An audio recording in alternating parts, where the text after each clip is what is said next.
Bayangkan, Anda hidup di sebuah zaman di mana setiap tangisan bayi laki-laki adalah undangan bagi maut.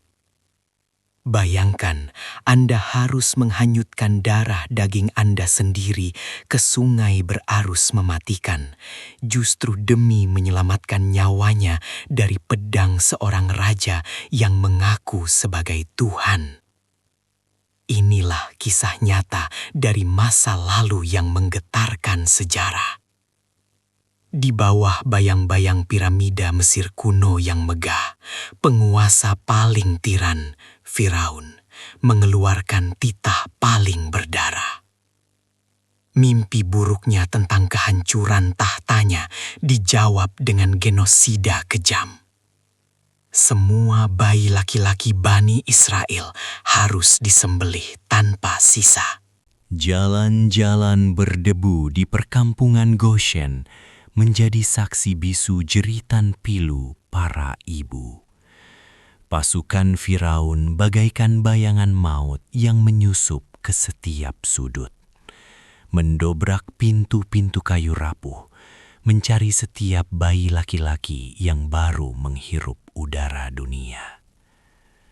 Ketakutan mencengkeram setiap jiwa, mengubah malam yang seharusnya damai menjadi neraka kecemasan. Bagi Bani Israel, melahirkan anak laki-laki bukan lagi sebuah kabar gembira, melainkan vonis mati yang datang sebelum bayi itu sempat merangkai langkah pertamanya. Di tengah lautan keputusasaan ini, sebuah keluarga kecil menanti kelahiran yang penuh dengan ketegangan. Disinilah kita bertemu dengan Yukabat, seorang wanita mulia yang takdirnya akan mengubah jalannya sejarah. Di tengah teror yang merajalela, ia melahirkan seorang bayi laki-laki yang wajahnya memancarkan cahaya ketenangan. Bayi itu adalah Musa. Saat pertama kali menatap mata putranya, hati Yukabat dipenuhi oleh cinta yang begitu dalam. Namun di saat yang sama, dadanya sesak oleh ketakutan yang mencekik. Bagaimana ia bisa melindungi nyawa mungil ini dari ribuan pedang yang haus darah? Setiap helaan napas bayi Musa adalah rahasia yang harus dijaga dengan taruhan nyawa mereka semua. Selama 3 bulan lamanya, kehidupan Yukabat adalah pertempuran senyap melawan waktu dan kepanikan. Setiap kali bayi Musa merengek, jantung Yukabat seakan berhenti berdetak. Ia harus mendekap bayinya kuat-kuat, meredam setiap suara sekecil apapun. Sementara di luar rumah, derap langkah kaki para prajurit Firaun terdengar berpatroli tanpa henti. Wajahnya semakin pucat, tidurnya tak lagi lelap, dan tubuhnya dihabiskan oleh kewaspadaan yang tiada henti. Namun, semakin hari sang bayi tumbuh semakin besar. Suaranya bertambah kuat, dan dinding-dinding tanah liat itu tak akan mampu lagi menyembunyikan tangisannya. Saat keputusasaan hampir menguasai akalnya, saat tak ada lagi tempat untuk bersembunyi di seluruh daratan Mesir, pertolongan langit pun turun.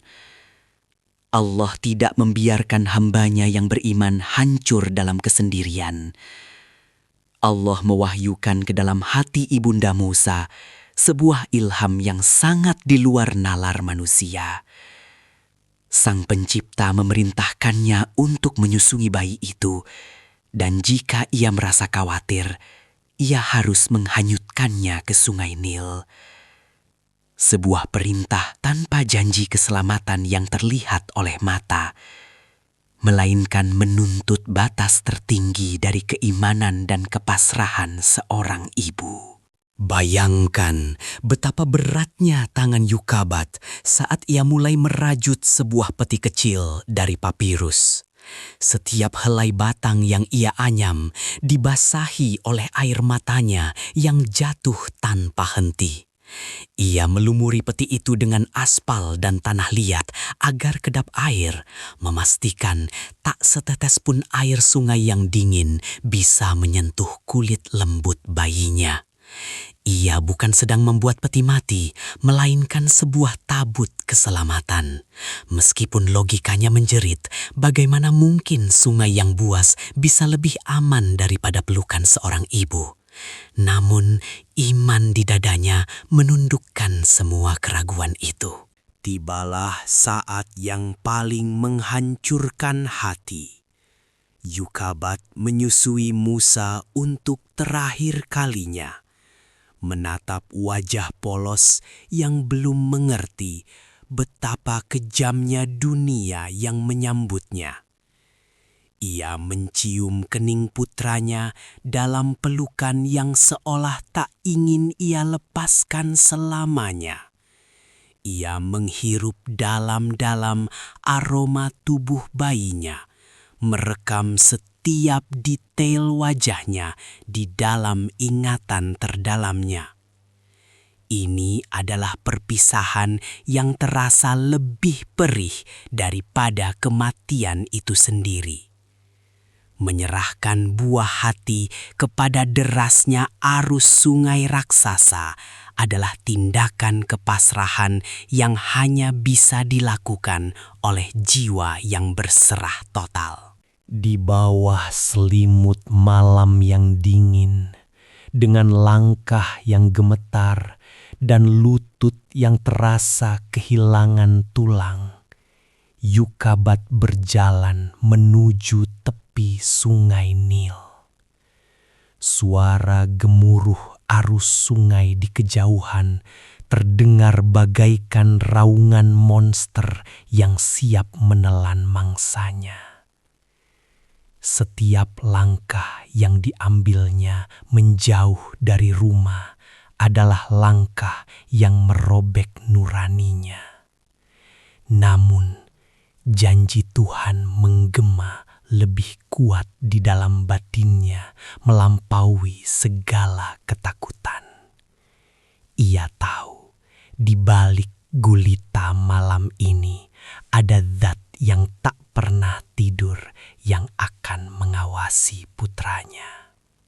Ini adalah momen pembuktian tawakal yang paling agung. Di antara rimbunnya gelagah dan alang-alang sungai, Yukabat meletakkan peti kecil itu di atas permukaan air. Tangannya bergetar hebat saat ia harus melepaskan pegangannya dari kayu peti itu. Perlahan, arus air mulai membawa peti itu menjauh. Ia berdiri mematung, air matanya tak terbendung lagi, melihat separuh jiwanya hanyut ditelan kegelapan sungai yang maha luas. Di detik itulah ia menyerahkan sepenuhnya hak penjagaan kepada pemilik alam semesta. Kepasrahan total ini bukanlah bentuk keputusasaan, melainkan puncak dari keyakinan bahwa Tuhan adalah sebaik-baiknya penjaga. Sejarah melukiskan perasaan Yukabat setelah peristiwa itu dengan sangat puitis dan menyayat hati. Hatinya menjadi kosong. Jiwanya merana dalam kehampaan yang nyaris mencabut kewarasannya. Dorongan naluriahnya berteriak untuk berlari menyusuri sungai, menjerit memanggil nama anaknya, dan mengungkap rahasia yang selama ini dijaganya dengan nyawa. Hampir saja ia membongkar rahasia itu karena tak kuasa menahan rindu dan siksaan batin. Namun, perlindungan gaib turun menyelimuti hatinya. Tuhan meneguhkan hatinya, mengikat batinnya dengan kesabaran luar biasa, agar skenario langit dapat berjalan dengan sempurna menuju kemenangan. Sementara hati sang ibu dilanda badai rindu, peti kecil itu mengarungi sungai Nil dengan penjagaan tak kasat mata. Tidak ada hewan buas yang mendekat, tidak ada batu karang yang menghancurkannya. Dan arus air pun menjadi pelayan yang mengantarkan bayi suci itu dengan kelembutan. Bayangkan, dari sekian banyak rute dan tepian yang ada di sepanjang sungai raksasa tersebut, arus air justru membawanya langsung menuju pusat bahaya itu sendiri. Strategi ilahi bekerja dengan cara yang sangat rahasia, melampaui logika dan nalar manapun di bumi ini. Sungai Nil menyerahkan amanahnya tepat di taman pemandian keluarga Fir'aun. Para dayang istana yang sedang berada di sana melihat sebuah peti asing yang tersangkut di antara pepohonan pinggir sungai. Mereka memungutnya dan membawanya ke dalam istana.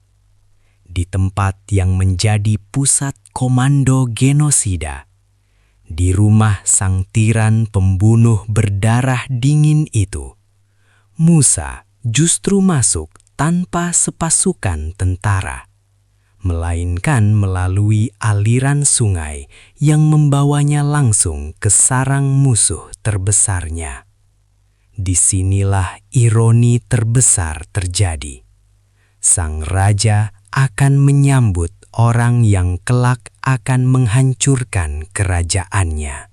Ketika peti itu dibuka, wajah mungil Musa terlihat oleh Asia, istri Fir'aun. Pada detik itu juga, ditanamkanlah rasa cinta yang luar biasa ke dalam hati wanita mulia tersebut. Melihat senyum bayi itu, luluhlah pertahanan sang permaisuri. Meskipun suaminya yang kejam curiga dan berniat menghabisi nyawa bayi tersebut karena menduganya sebagai keturunan Bani Israel, Asia dengan kelembutan dan kebijaksanaannya berhasil meredam amarah itu. Ia memohon agar bayi itu dijadikan penyejuk mata bagi mereka berdua. Demikianlah istana musuh paling mematikan diubah menjadi benteng perlindungan paling aman. Namun, muncul sebuah masalah baru yang menghebohkan seisi istana. Bayi Musa menangis tanpa henti dan menolak air susu dari setiap ibu susuan yang didatangkan ke istana. Tidak ada satu pun perawat Mesir yang berhasil menenangkannya. Ini adalah campur tangan agung lainnya, sebuah takdir penolakan agar janji pengembalian kepada ibunya terpenuhi. Pada saat kepanikan melanda istana, kakak perempuan Musa yang diam-diam mengikuti peti itu dari tepi sungai tampil dengan keberanian luar biasa. Ia maju menawarkan jasa sebuah keluarga dari luar istana yang terpercaya untuk menyusui bayi tersebut. Dan janji langit adalah kebenaran yang mutlak.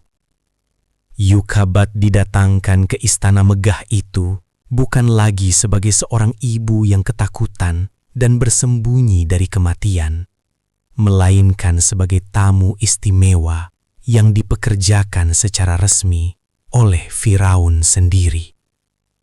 Ia kembali mendekap putranya, menyusuinya dengan tenang, tanpa ada rasa cemas sedikit pun akan ancaman prajurit yang berpatroli. Lihatlah bagaimana tawakal seorang ibu memutarbalikkan keadaan dunia. Ketika seseorang melepaskan apa yang paling dicintainya dengan penuh keyakinan kepada Sang Pencipta, maka sesuatu yang hilang itu akan dikembalikan dalam keadaan yang jauh lebih mulia.